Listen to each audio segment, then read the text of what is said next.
Good evening, everyone. I'm your host, comedian, magician, Danny Whitson. But it's all tricks aside, because tonight we're turning the paranormal into the normal. Join me as we explore the gray areas of reality. We're going to talk all things paranormal, UFOs, ghosts, cryptids, and aliens, and see how it's all connected. This podcast is brought to you by the Experiencer Support Association, and we are live. So if you're an experiencer yourself, or you're just plain nosy, be sure to send me your question and subscribe to the podcast. Now, get ready, because it's going to get deep. No, really, we're going to go way out there, because this is Beyond the Tinfoil Hat.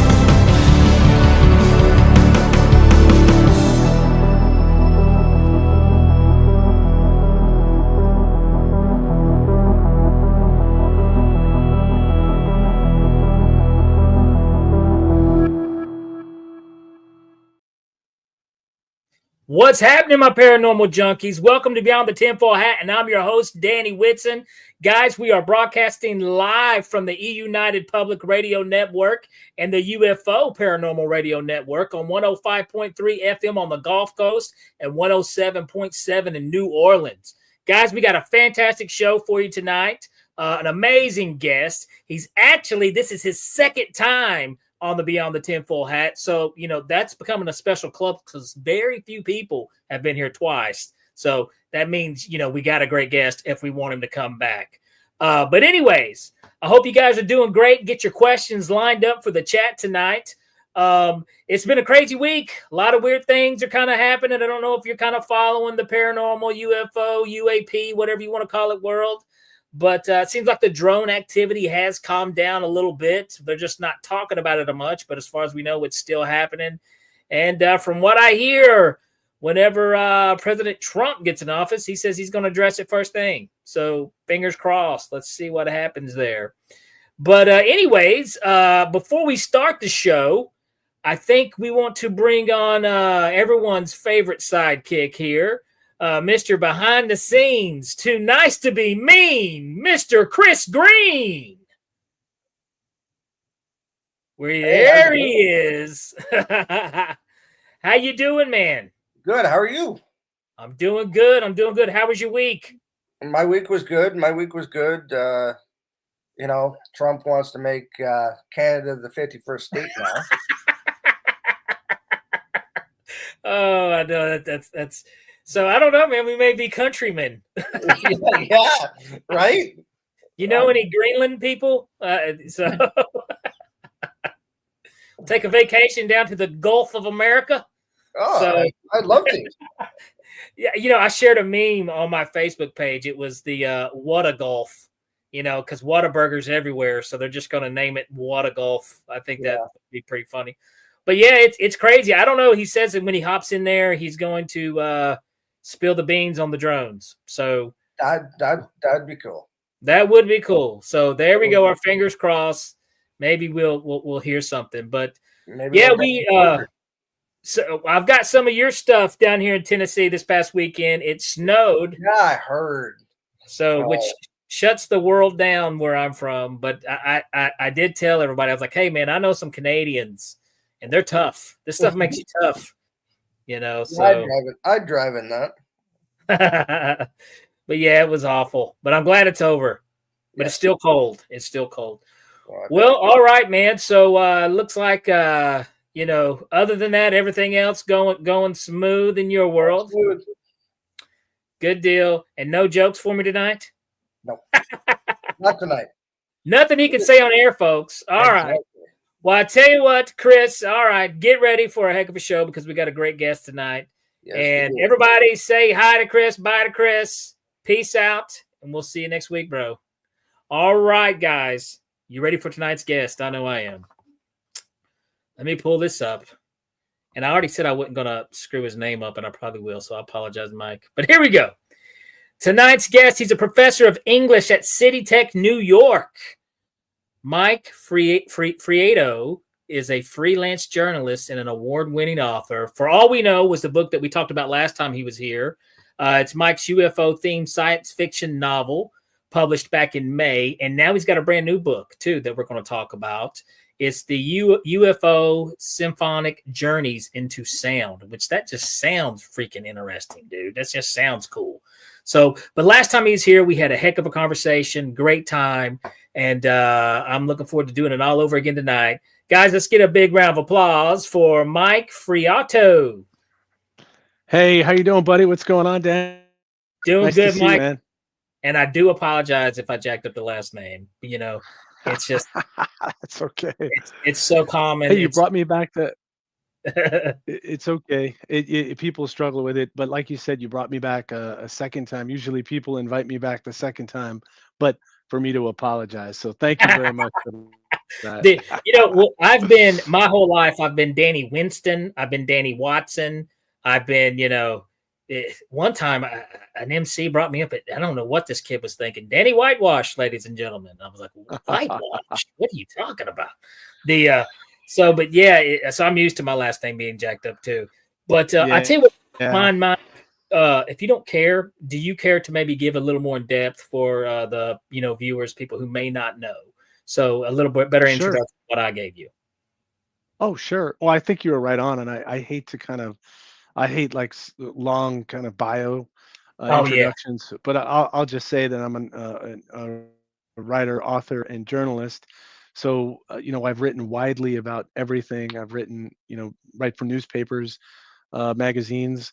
I do have some subject matter that I really do zero in on and focus on. And the last time that I was here, I talked about my book For All We Know, which was a kind of a fictionalized. It read like a memoir, and I wanted it to read like those were my experiences, because some of them were, but I also wanted the liberty to fictionalize. So I wasn't contained in some journalistic box there. And UFO Symphonic is a follow-up to that. Really, it's a nonfiction book.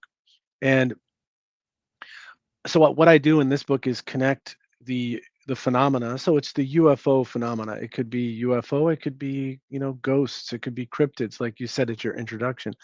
It could be things we just don't understand, and how that can have a music or a sound component. So you notice it says journeys into sound, and that's something I discovered as I was writing the book.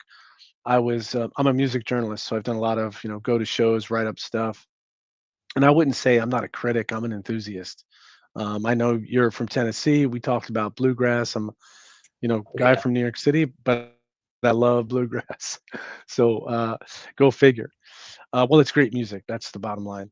And so what I discovered as I was writing this book and really researching and gathering people's stories, they're not all mine. So I kind of inserted people's stories from the UFO community, basically anyone that wanted to share a story. I did kind of qualify it. I wanted it to be, all I wanted is it's true. Tell me something that is inexplicable that is associated with music. That was really the criteria. And I got some wonderful stories. And I do I don't interpret anyone's story. What I do is kind of lay out, what is this thing? What is this thing called music? Why do we do music? Why do human beings do music? And the fact is we don't know. We believe that humans began singing before we began speaking. So the anatomy of that allows for singing, which by the way allows for crying, allows for other kind of interestingly connected to emotion. But it's deep. It's deep in our consciousness and unconsciousness. And so I really well, I was want to ask, do any please. other mammals sing? Do apes or Sure. Great question. So first of all, birds sing, whales, there are lots of animals that sing. There are primates that sing. So that's a great question. Gorillas actually have favorite eating songs. So like while they're munching on their favorite, they have a song that they yeah, it's their favorite song. And there are primates that will use kind of, we'll call it singing, vocalizations to rally up the troops, to kind of communicate. There's pecking order, and who's at the top of the food chain. But you'll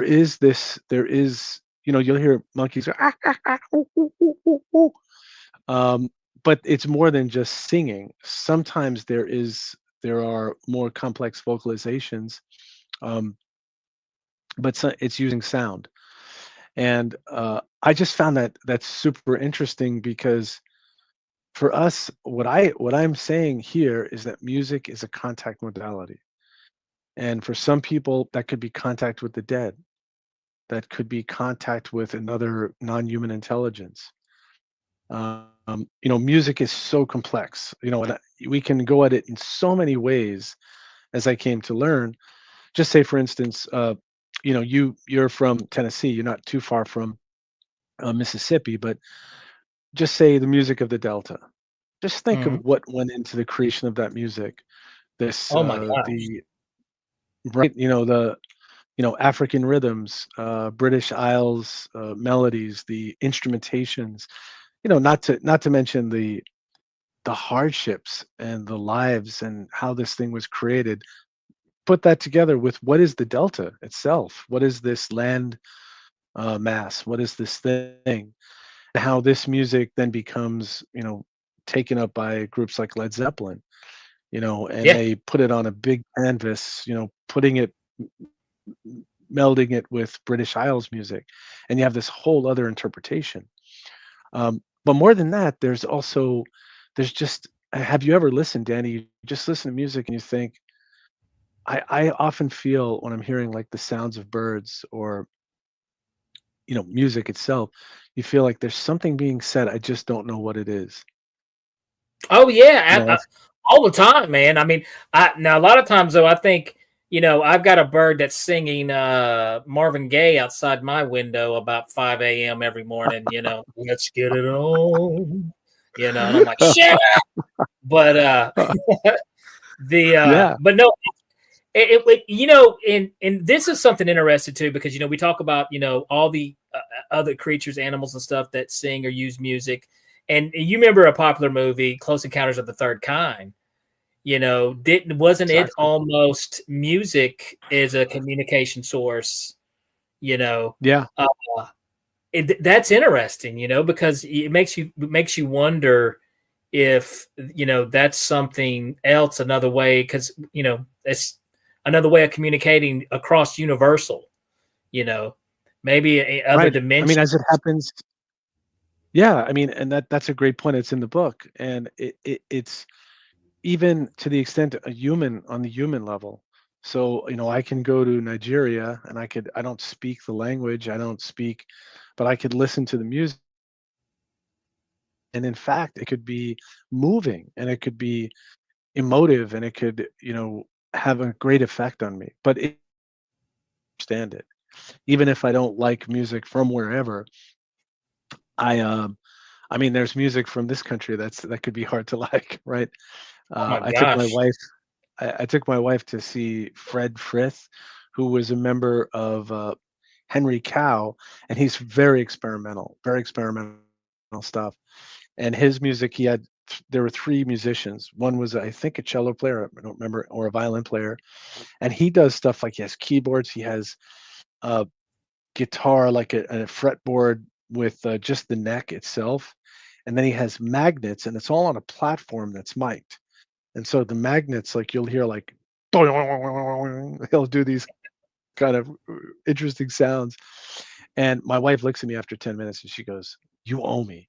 You owe me." Because, from her perspective, it was not, I could hear this was like chamber music.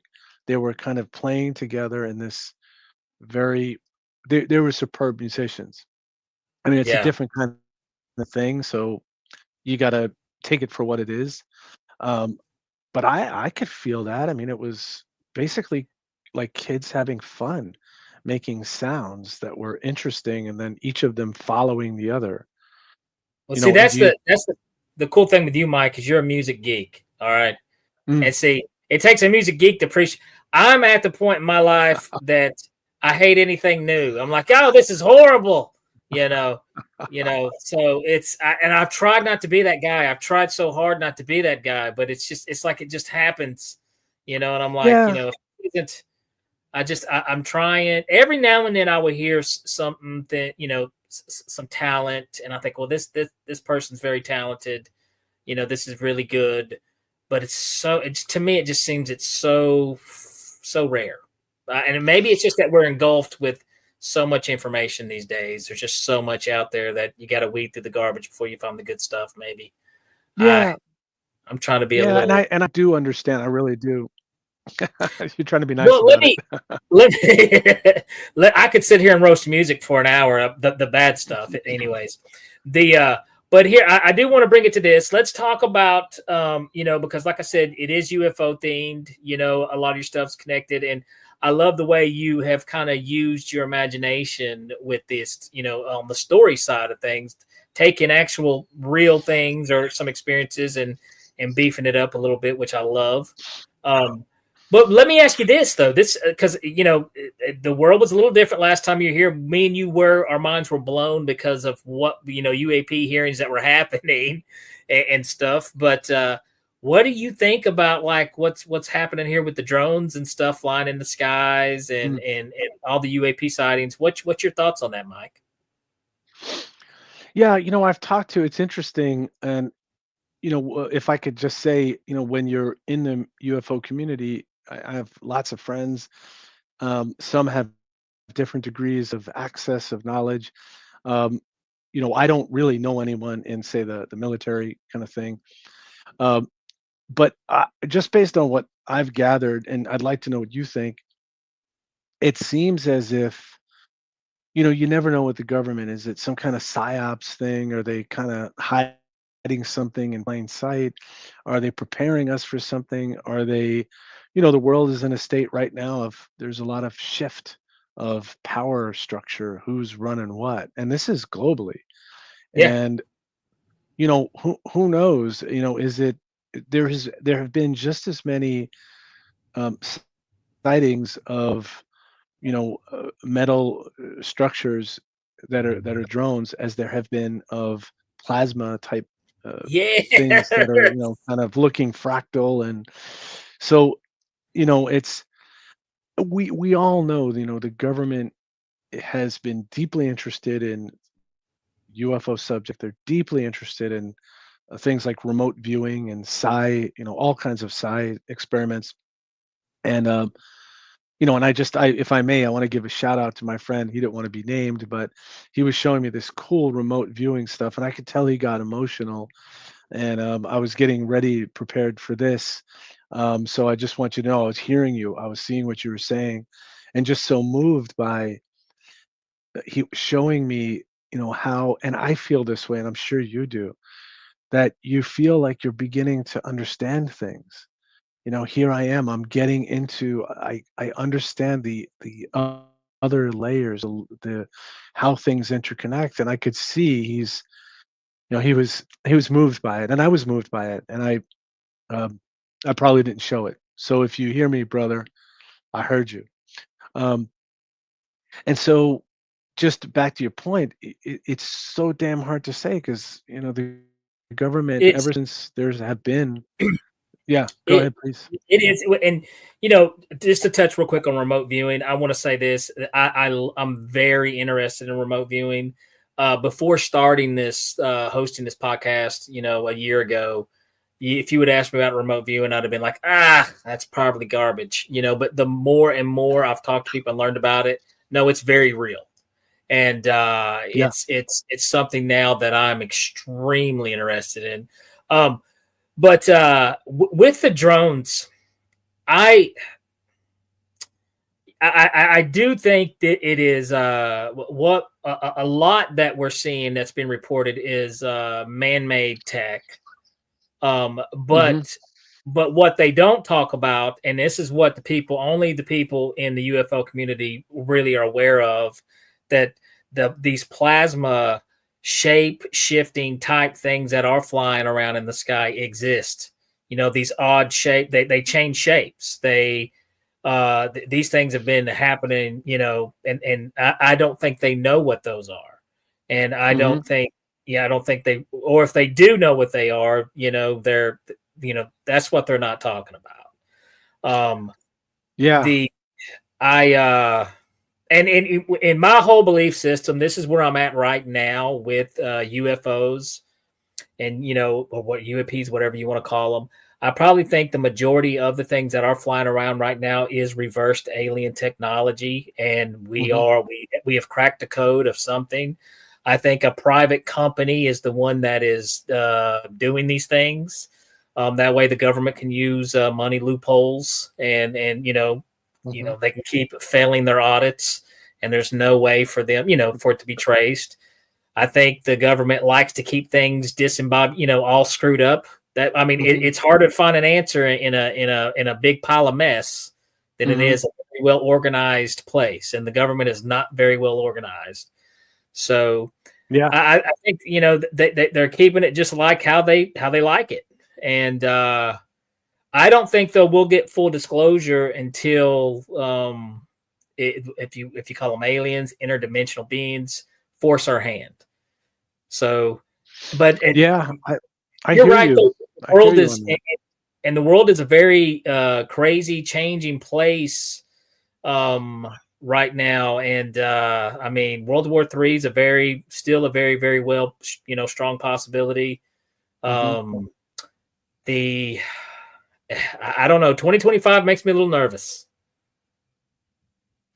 I hear you, and I'm not sure, but I hear there are leprechauns in Greenland. I don't know, but that's where I'm going. But just to make fun of that a little bit, I think the government hides these things in plain sight, and I think I've said that. And the thing is I think that they know. There's no doubt they know that there's a there because they're studying it. They're very curious. There are programs. There's serious tech and research. The thing is, they don't know what it is partially. So they know there's something there. They don't really know what it is. And I also think that um, keeping us from our own divinity is a goal. If you have the ability, Danny, if you have the ability to have telekinetic powers to pull something out of the sky to make the moon move, that's terrifying to a government that believes it's in control. And I think that's partly what's going on is they know, and we all know. I mean, it's sort of like to me, it's nothing new. It's like we know the waters are polluted. We know the soil is. Uh, we know that there's that some of the food we eat is not real food. I mean, we all know it. It's it's just it's just allowed to happen. I mean, you have Congress is discussing this. You have Grush, you have Ryan Graves, you have just today I watched something, listened to something on Jesse Michaels, and this guy came out and said uh, he saw tech, and he saw these bizarre things he couldn't comprehend, um, and people are coming out, and yet most people, most of the population is sort of like, yeah, whatever. What's on? Let me see what's on. What's on whatever channel. And I'm not putting that down. I think that when the UFO calls or whatever that could be, maybe it's an apparition, maybe it's a ghost, maybe it's a cryptid. When these things call and they kind of crack you out of your everyday reality, and it's like, to use the Matrix metaphor, I mean, it's a little scary, frankly, I think, for most people. I mean, it's scary for me too. Yeah. And well, they don't want to. you want to be People don't comfortable. they like comfort, and they don't like if it's something that they don't understand or they can't explain. And if it gets a little too much for them, their answer is to. And I used to do the same thing. I made up my mind one time that UFOs were not real. At one time, I was like 100%. I choose not to believe in them. Why? Because it creeped me out. The thought of something that I had no control over, that could creep in my bedroom and abduct me one night. That's nothing that's comfortable to think about. So your defense mechanism is to say, well, it's not real. But that's not true. And whenever it's consciousness and belief. There's something so strange about this, because it's whenever you open your windows and this information starts to come in, you're like, wait a minute, holy cow, there's so much more to reality than what I thought, or what they want us. And I sound like a conspiracy crackpot when I use the word what they. You know what I mean? Right. But I mean, that's true. There's truth to it. They want us to believe. I mean, I think the they is corporations in cahoots with the government. I mean, it's all about the bottom line. It's all about the quarterly results. And to have you, Danny, you and I, and other people out there, embracing a mystical path, I think the UFO is a call to sort of say, you know what, it's kind of like the problem is that when you start to talk to someone who is not into it, just like I was, years ago, I hadn't read the right stuff. I hadn't understood the right things. And so when you start to go down the path of reading the right things and having certain experiences and talking to certain people, you realize that, well, what you're saying too is reality is dreamlike, and it's not 100% wrapped tight. I mean, this is what physics is telling us, that there's particles are entangled that are potentially great distances away. That things sometimes, if I will influence the outcome of an experiment by being the experimenter. It's bizarre. I mean, quantum physics is telling us that there's mostly empty space between particles, and what we see as reality is kind of provisional. I mean, just to take for example, this cup. Is this cup? Where did these particles? They were rocks once. They were rocks that. How were they formed? Thousands of years. Where were they formed? Let's look at all that deep history that goes back to like the formation of stars, right? And absolutely. Then here it is now gathered up. It's a cup, right? What's going to happen when it breaks and when it crumbles, when it becomes refuse, when those particles get scattered? What about 10 million years from now? These things are provisional, just like we are. Actually, we're getting ready. We're gonna have to jump to a break, and we've got a great question that's popped up here by Liv. But I tell you what, Liv, since we're so close to the break, we'll wait until after the break, and we'll read your question then. But thank you so much for popping in. I see you, Lisa. Hey, Christy and Liv. Thank you guys so much for popping in the chat here. But yeah, we're going to cut to the break. Then, Liv, we'll get your question up as soon as we get back from the break. But yes, and Mike, one real thing before we cut to the break is we're all made of stardust. So everything. Star stuff. Yeah, star stuff. But I tell you what, guys, hang tight here. We got Mike. Say your last name. Fiorito. Fiorito. We'll be right back, guys. After this message. Frodo, like Lord of the Rings. There we go.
Have you ever wondered, or maybe just thought to yourself, if there were others just like you? You know, people with extraordinary abilities, psychogenic advancement, and perhaps unique intuitions. Maybe you just wondered if there were other people who experienced unimaginable, unexplained, or even unusual and paranormal events. Are there people who have more questions, more fears than answers?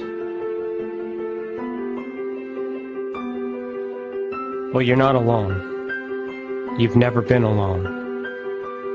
We believe you. Sign up for EA today.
Business. It's your property.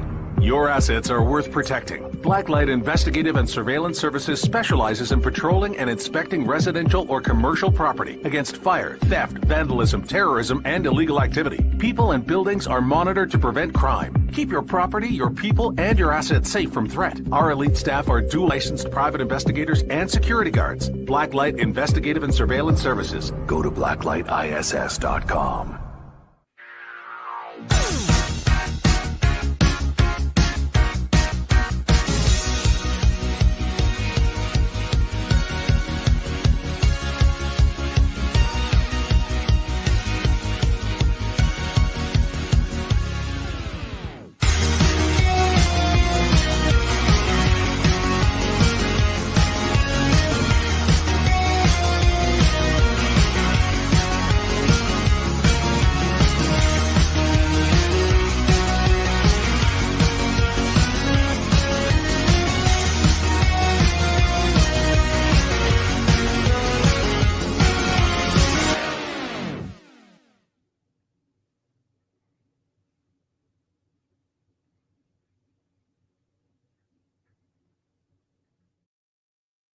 All right, guys, we are back. And if you're just now tuning in, we've been talking to Mike Fiorito. He's an award-winning author and professor of the English language and music geek and UFO geek, a lot of geekism. But I tell you what, Mike, I want to do this because, Liv Light, she always cranks out some fantastic questions. So we want to get this question up here real quick. Let's see. Welcome, Mike. All right. In your research with musicians, have you found a large percentage of creative souls having experience with interdimensional beings? Fantastic question, Liv. Great question. Yeah. Great question, Liv. And hi, nice to see you. What's interesting is that musicians, people who are songwriters and people who are creatives, they tend to be tuned in to, I have a friend, I know, Danny, you've heard of, he's a bluegrass legend, Peter Rowan. I wrote a book about him, and he receives music from dakinis, from basically goddess spirits and dreams.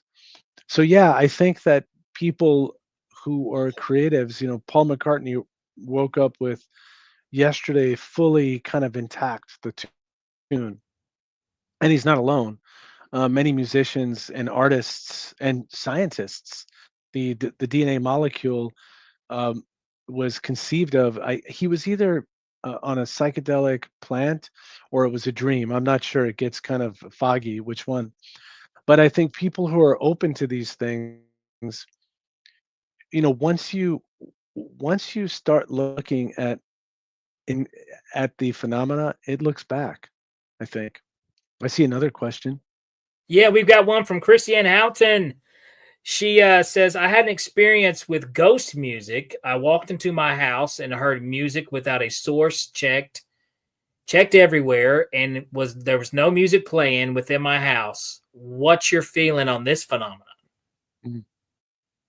Yeah, that's a great question and nice to see you. Thank you for asking it. I had people have weird experiences or inexplicable experiences, I should say. So there's one Dean Radin, he's been a researcher in psi researcher, and he was he got a story from, I think his name is Michael Schumer. Michael Schumer is a debunker. He's like a Yes, traditional sure. materialist, and he's sort of a pain in the neck to the UFO community, and because he's just debunker without giving it a chance, without thinking enough. And so he describes an experience that he had. So I'm vaguely remembering, but it's something like akin to what was just said. That he and his wife, they had just gotten married, and his wife was a great uncle or something, and he wasn't there. He had passed away. And on the night that they got married, they hear this music coming from somewhere in the house, and they don't know what it is. And they go and they search, and they find in the attic or something, they find there's a radio playing that's never played before, and it's playing something that was a special song. And uncanny thing, it just started playing as if coming, connecting from the dead, saying, "Here I am, this song." And then that radio never played again. And Michael Schumer, who's a debunker, who's one of these people that just doesn't easily believe or accept these kinds of things, I had to say, well, this kind of knocked my worldview a little bit around, but yet he's committed to his beliefs. So yeah, I do think that it's interesting because some people will say that when they have an encounter experience, it's eerily silent. And maybe there's a hum, maybe there's some kind of mechanical low grade hum. I'd be curious to know what that frequency is. And we haven't even talked about frequencies. That's why I said Oh, journeys into sound. That's a whole other realm of there's music that we all kind of recognize as music, and then there's things like binaural beats, which I let me experimented with. Yeah, Well, let me ask you this because this kind of is your expertise. And, yeah. one of the things that I find, super interesting, I've always found super interesting in the paranormal world, especially in the, paranormal investigating, is the EVPs. And, I'm somebody who, I'm a rational person, so Mhm. and they're like, well, you believe in all this stuff. Yeah. And I'm rational because it's not irrational to believe in these things. Um, but when you look at EVPs, I've always found so very interesting because I thought, what could that possibly be? If it isn't some type of communication from another realm, what else could it be? And, sound waves what happens to sound waves over a period of time? Do they eventually like decay, fall Mm, off? Like in physics, there's a new theory that they believe that light may decay after a period of time and actually start to slow down. mm, So with sound waves, do mm, sound waves just keep traveling on forever? And mm. do we just happen to pick up an old conversation from 1644? Or do you know what what's Yeah, your thought? yeah. Well, I guess it depends. Like, so say if it's a sound like a tap. So if I just make a tap, it has vibration, and that probably has a duration, and then I would say it goes away. I'm no expert, by the way, on this, but if I send a radio frequency, if I send a radio broadcast, that will probably keep going, like in the movie Contact. They Yeah. the non-human intelligence detects a radio broadcast, and it turns out to be Hitler's broadcast from the Berlin Olympics. And what they do is they take the broadcast, and then the military is freaked out because it's like, oh, this Hitler's, they're sending this back to us. But what they send back is it's really, when they piece it together, it's instructions in 3 dimensions on how to build a time machine, basically a space, a travel machine. Yeah. Okay, Uh, fantastic. That is Carl Sagan's yeah, story. yeah, star stuff. I mean, the Star book is stuff. great too. I How love this Carl guy Sagan. who's a PhD in what a and like you, I'm rational, and I'm Yeah. very, very much rooted in rational. But you have scientists, the quantum mechanics, quantum physicists like Erwin Schrodinger and Yes. Heisenberg. I mean, they became mystics. They were like, this stuff is mind blowing. Well, thanks to him, though, thanks to Schrodinger, is nothing exists until it's observed. So what does that tell you about your consciousness? That tells you right there, Mike, that there is Yeah, another reality that exists that doesn't exist until we create it. So absolutely. Yep. it's a little Yeah. nuts. So I tell you this, I do, because we do got some questions coming in. And we are unlimited, and gosh, there's so Yeah. much that we can rabbit hole and talk about. But Liv's got another question. What is your experience with the best Hertz frequency? I'm sorry, I'm trying to connect Yeah. with source. There are different claims to 432, 369, 528, 963 hertz, etc. Believe music is very healing, but which for connection? Very healing for connection. Live lives to get me all tongue tied too. By the way, uh, so hopefully you can understand that question as much Yeah. as I jacked it up reading it. Yeah, I mean, great question. There's a guy, if anyone, and Liv, if you've heard of him, Stephen Halpern, who's much more of an expert than I am on this stuff. Stephen Halpern's he's a new age, he's a founding father of new age music, and writes, he creates music that's in those frequencies, and they have different applications. So I don't know for sure, but I would go to his website. He actually wrote a blurb for the book. Um, he Nice. read he read some of the book. He didn't read all of it because he said, I'm not going to continue reading it. He said, I'm seeing in your book things that I'm working on in my book, so I don't want it to bias me. But if you go to stephenhalpern.com, and he has a whole range of stuff to talk about along with his music. If I can say to that effect, Liv, uh, in the research I did for this book, I went to sound baths, and so they have chimes and bowls, and they're ringing at different frequencies. And so oftentimes what they'll do is connect which bowls they may use during certain ceremonies. They may even use, some cases there are gongs that they use, and the gongs will be connected to horoscope. They'll be connected to time of the year, and so on. And so people have done deep, deep research, and this goes back to Chinese mystics long, long time ago.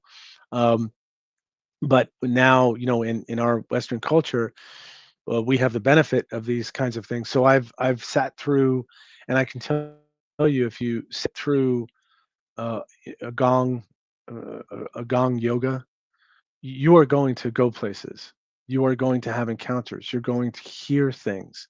Robert Monroe of the Monroe Institute wrote about this kind of stuff, where he had he would return back to a place, and he had non-human intelligence, very much in the way that people have encounter experiences, that telling him, trying to educate him, be funny, trying to educate him to teach human beings how to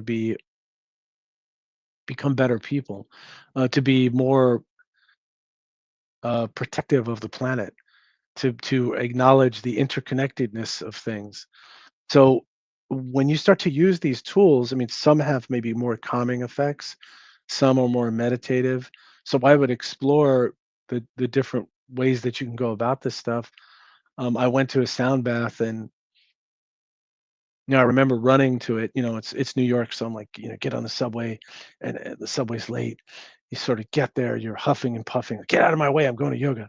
Ah, ah. And then I lied down. I'm thinking I'm never gonna relax because my heart's thumping. Man, the sound, the chimes, just they engulf you. It's like ocean waves of sound, and you go places, and you start to hear things. So these are very powerful tools.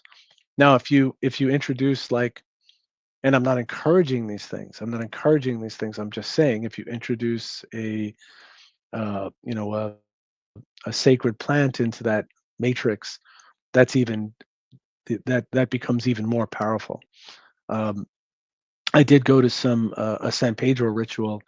A Colombian shaman held this ritual. It was beautiful. It was just full of love and inviting you to be respectful to nature, to each other, to celebrate this life we live.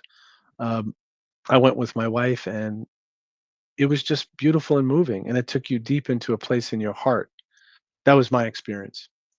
But that was a Nice. long-winded answer. I hope I answered that, Liv. Oh no, I think I that's thought a it was great question. perfect. Liv comes up with some great ones. She really does. The and she even talks about the crystal sound bowls, and the gongs, ancestral connections, Yeah. and the so. But your experience was out of this world, I'm assuming. It was incredible, and there's meditation, which is one thing, but when you add a sound to it, it almost is like it's very powerful, and I'm gonna say automatic. And even if you don't, a lot of times people will go in there. I was told by I spoke with the gong master. He said you get, like, the husband goes and his wife goes in there. He goes, I'm just here for her. I was gonna go get a drink, but I guess I'll go sit down and do this It's thing like with going to getting a pedicure with the wife. Yeah, I'm just here because she wants me exactly here. Yeah, right. Those things right. feel great. And then Uh, winds up with tears, and because you go to places emotionally, uh, and just profound experiences that you may. I had experiences where I was hearing things like argumentative. Funny, it was like this old kind of, uh, uh, you know, kind of strega. We call it in Italian. It means like witch, but it doesn't. It could be like grandma's a strega, but like arguing with me, and I'm thinking, is that me? Am I arguing with myself, or who am I talking to? But it's as if these, we are connected, that there's a veil over us that kind of blocks those communications. Music, meditation, creativity, um, using sound. There's all kinds of ways to achieve these things. And that's why I said at the beginning, music is a contact. It's just another contact modality for the various ways that people might um, lift off, into, in a way, into and out of. It's both, because it's not just out Absolutely. there; it's in here. Yeah, yeah. You know? Uh, one more question here from Live Yeah, Light. yeah, Do you think we can reincarnate a mystical sound experience just at home with guided meditation? I think absolutely. yeah. I think so. Yeah, and they have. There's stuff that you could get.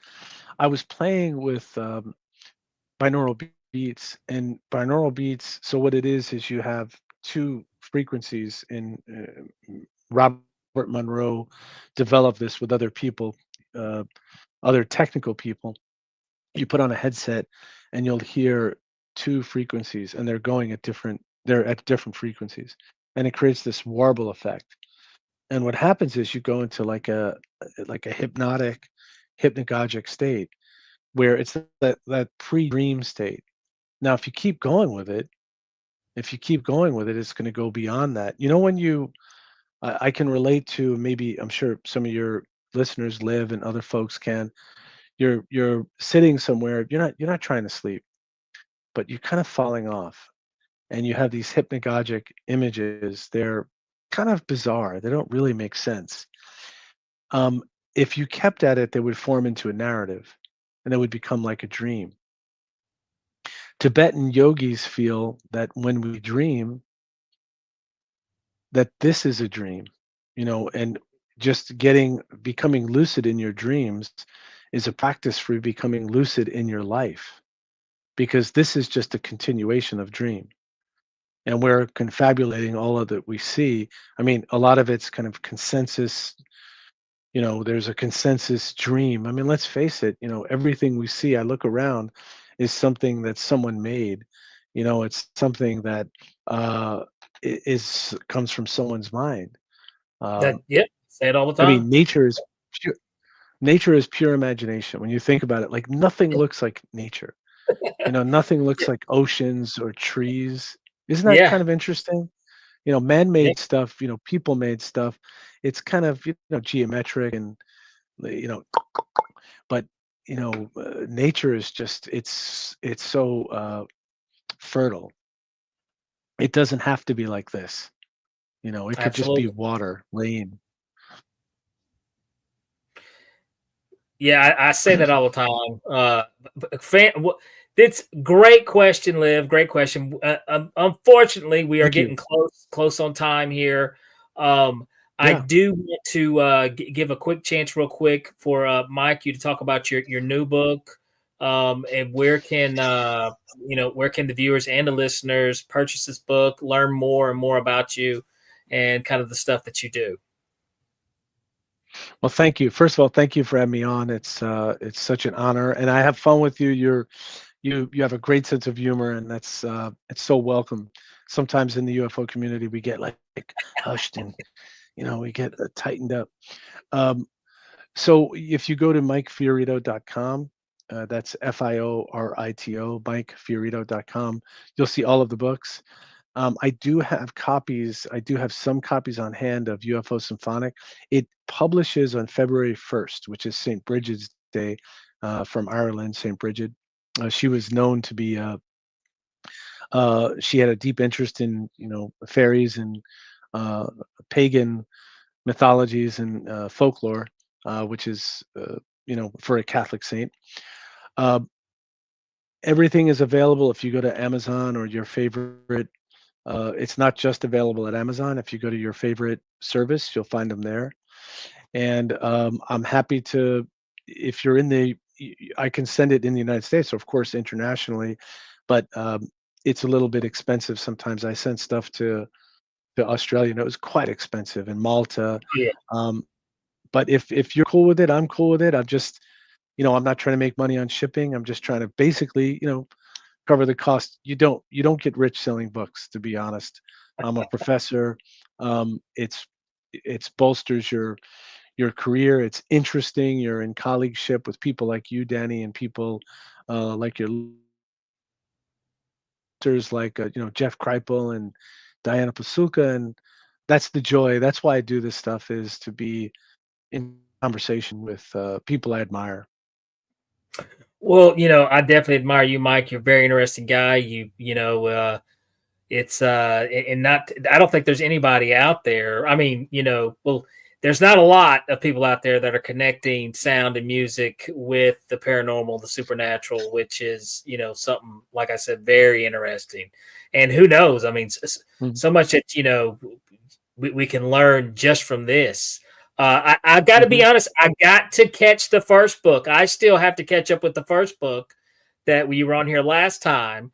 So I've got to grab one of those for myself, because that sounds interesting. Real quick, where can we find the source with the headphones? You said the two types of sounds that can kind of kick you in. Who Um, is that? so, gosh, it's his name is Mark Certo, Certo. I Okay. forget what it's If called. we can we find something maybe on YouTube or something if we do a search, or Yeah, he's very proprietary about if you go to like Facebook, you'll find him and then you'll see his website and you could go. He's very proprietary, the way he gives you access to it. Of course, the Monroe Institute as well. And okay. I would stick with those kind of pillars because they're standards. Mark was very much involved in creating what's called hemisync, this whole apparatus. But Mark Cherto, and I forget what it's called. It's like the try something mind. That I just don't remember what it's called. It's off okay. the top of my head. We will definitely give it a search. But I tell you what, Mike, thank you so much for coming on Beyond the Tinfoil Hat, man. You were amazing, great guest. I'm telling you, an hour goes by so quick. And guys, be sure to check out Mike and check out his books. And I tell you what, Mike, like I said, you are part of the 2-time club. We're going to make you a 3-time club. You have a good one, brother. Tommy, 2 times. I can't wait to come back. Thank you so much. Be well, and all have a great day. Take care, Danny. All right, guys. Hey, first of all, I want to say thank you, Liv. Thank you, Christy, guys, for your fantastic questions with Mike. You guys be sure to check out his books, man. I've got to check them out, too. Now we've got 2 of them that we really got to check out. But if you guys have not done so, like and subscribe to the podcast. Share it to your friends. Tell your mom, tell your sister, tell your dog, tell your cat. Tell them to hit that like button. Smash that like button. I always say smash. They say smash the like button. Anyway, smash the like button. Be sure to subscribe to the podcast. Also, we are broadcasting live from the EU United Public Radio Network and the UFO Paranormal Radio Network on 105.3 FM on the Gulf Coast and 107.7 New Orleans. Like always, paranormal junkies, be sure to head over to the experiencersupport.org and show us some love at Heed the World on Patreon, and also check out some awesome articles written by our very own, TESA's very own, Ryan Stacy. He always publishes some very interesting investigations that he's covering, so head over to the experiencersupport.org and check those out. Anything else am I forgetting to leave out? Oh, that's right. Show your boy some love. Danny Whitson, Magic and Comedy on Facebook, at Super Magic Boy on Instagram. Give me a follow. Like I said, I post where I'm going to be. So if you want to catch any of my upcoming shows, I even talk about this podcast in my show. Yeah. So what can I be saying? Who knows? You got to come see a show to find out. Anyways, folks, be sure to hop back. We'll be right back next Tuesday at 7 p.m. with another fantastic, interesting guest. And I tell you what, like always, keep the paranormal normal. And I will see you guys next Tuesday, 7 p.m., same place. All right, that does it for this episode of Beyond the Tinfoil Hat. A big shout out for tonight's awesome guest, and a bigger shout out for everyone who tuned in. And if you haven't done so yet, be sure to subscribe to us on YouTube or wherever it is you listen to your podcasts.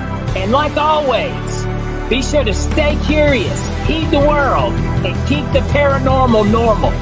I'm your host, Danny Whitson, and this has been Beyond the Tinfoil Hat.